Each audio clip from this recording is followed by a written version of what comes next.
Madame la Première ministre, merci beaucoup pour vos mots et votre accueil.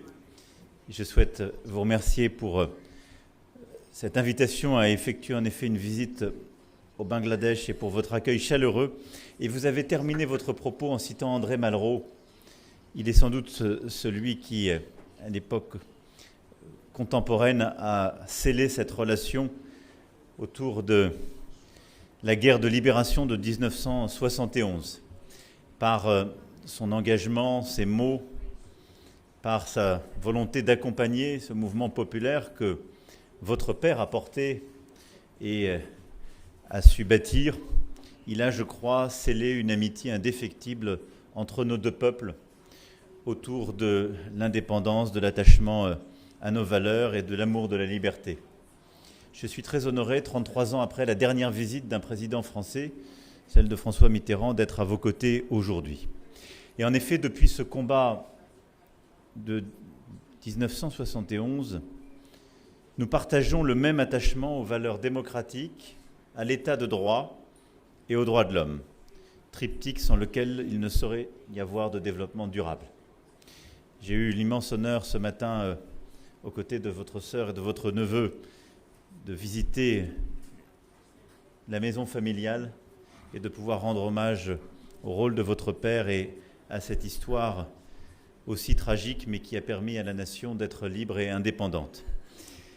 Et au fond, c'est autour de cette volonté d'indépendance et de stabilité qu'est scellée aujourd'hui la relation entre nos deux pays et notre communauté de vue stratégique. En effet, nous avons une volonté commune de préserver l'indépendance de nos pays, de ne céder à aucune pression extérieure et, malgré les conflits en cours, au fond, de garder la liberté qui va avec la souveraineté. Je défends, vous le savez, cette troisième voie dans l'Indo-Pacifique fondée sur le respect de la souveraineté et l'autonomie stratégique de nos partenaires. C'est, je crois, cette voie aussi qui vous anime et cette volonté de préserver l'Indo-Pacifique et plus particulièrement la région de l'océan Indien de toutes les tensions géopolitiques. Et au moment où la Russie mène une guerre de conquête impérialiste en Europe, il est ainsi plus que jamais de notre responsabilité de continuer à construire des partenariats avec nos amis de longue date et de proposer des alternatives durables. C'est le chemin que nous voulons emprunter avec le Bangladesh. Vous avez montré à de nombreuses reprises votre exceptionnel engagement pour la paix. Je veux saluer d'ailleurs l'engagement de vos troupes à travers le monde aux opérations de maintien de la paix des Nations Unies, en particulier en Afrique. Cette générosité d'ailleurs pour la stabilité s'étend également à vos voisins avec l'accueil de plus d'1 million de réfugiés Rohingyas. Et je sais ce que cela représente et je veux vous remercier aussi de cet engagement. Je le disais donc, nous avons une communauté de vue, une volonté de préserver les équilibres, en particulier de votre région, et c'est autour de cela que se scelle, que se construit, que se noue l'accord entre nos deux pays. Alors, vous avez eu, Madame la Première ministre, l'amitié à l'instant de rappeler le sommet que nous avons organisé en juin dernier à Paris, et une des traductions concrètes en matière d'investissement solidaire et de climat est en effet le fait que le Bangladesh a décidé de rejoindre notre initiative pour le pacte de Paris pour les peuples et la planète. Avec un principe simple, c'est qu'aucun pays ne doit choisir entre la lutte contre la pauvreté et le combat pour le climat et la biodiversité.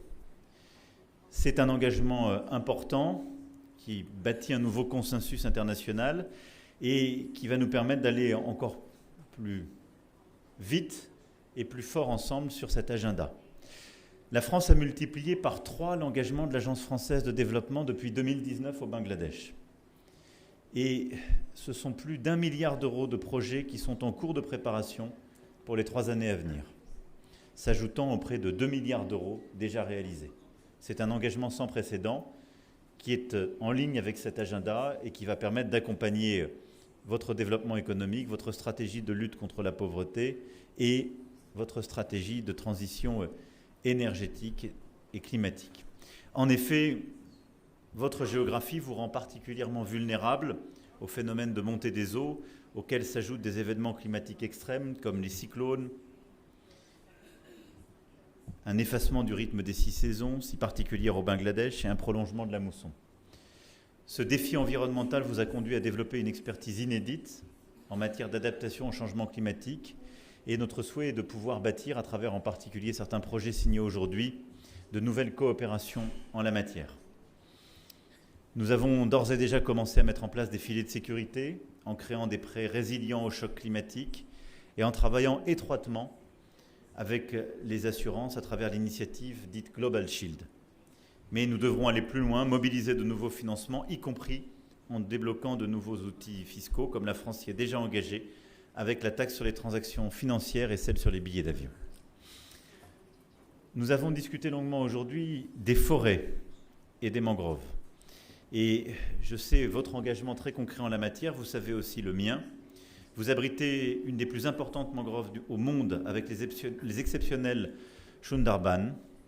Il existe un immense potentiel de coopération en la matière. Et sur la base des pactes de préservation, Conservation Package, que nous avons bâtis depuis le sommet de Libreville, notre souhait est de pouvoir avancer d'ailleurs sur ce sujet et consolider le financement international en soutien aux initiatives de préservation de vos mangroves qui jouent un rôle essentiel, à la fois pour la stabilité de votre pays, la lutte pour la préservation de la biodiversité, permettant de maintenir aussi des puits de carbone existants et avec ce faisant un impact pour toute la planète.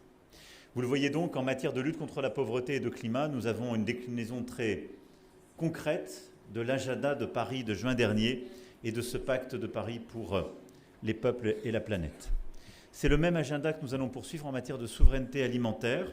Nous appuyons votre agenda et le Bangladesh sera convié au sommet de la coalition pour les cantines scolaires que nous organiserons en octobre prochain à Paris, qui permettra de poursuivre l'engagement que nous avons pris aux côtés de plus de 80 autres États à fournir à chaque enfant un repas scolaire par jour. Vous avez d'ailleurs anticipé vous-même, Madame la Première ministre, ce type d'initiative avec le programme mis en place il y a plusieurs années en faveur des enfants scolarisés dans votre pays. Je veux ici aussi saluer sur cet agenda de justice, qu'elle soit sociale ou climatique, l'engagement qui a été le vôtre durant la dernière décennie. En effet, 10 ans après le tragique effondrement du Rana Plaza, le millier de victimes parmi les travailleurs du textile, vous avez pris des mesures pour améliorer la sécurité des travailleurs. À titre d'illustration, ce sont plus de 4000 usines textiles qui ont été inspectées, plus de 800 qui ont été fermées pour tenir vos engagements. Ces efforts menés de concert avec les partenaires sociaux, en collaboration avec l'Organisation internationale du travail, notamment pour le déploiement d'un fonds visant à garantir une protection exemplaire aux travailleurs. Et plusieurs marques internationales de textiles, y compris françaises, se sont déjà mobilisées et apportent volontairement leur contribution. De notre côté, vous le savez, nous avons demandé aux entreprises de se conformer à un devoir de vigilance qui a accompagné cet effort. Enfin, pour accompagner votre agenda de développement, de stabilité du Bangladesh, nous souhaitons faire davantage. Et au-delà des investissements et de l'accroissement de l'exposition de l'Agence française de développement, nous voulons contribuer à l'émergence du Smart Bangladesh que vous appelez de vos vœux.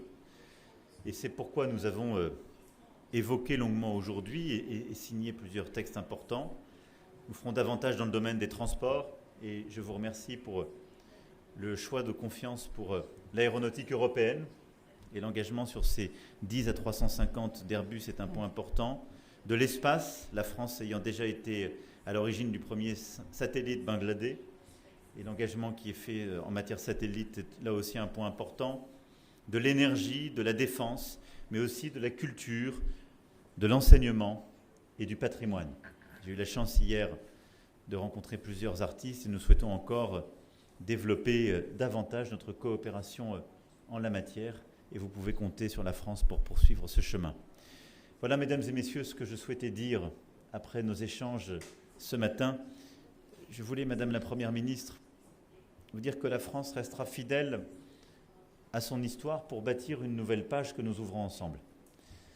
Un attachement à l'indépendance de votre nation, au courage de votre peuple et, au fond, la ligne que vous suivez, que vous défendez. Une ligne exigeante qui ne cède à à aucune pression et qui préserve la stabilité de votre région, une ligne exigeante aussi qui bâtit un chemin de prospérité pour votre pays, améliore la situation climatique et de biodiversité et vise aussi à lutter contre tous les extrémismes qui peuvent menacer la sécurité. Vous menez cet agenda avec courage et détermination. Sachez que vous avez le soutien de la France et que votre peuple a le soutien du peuple français. Je vous remercie.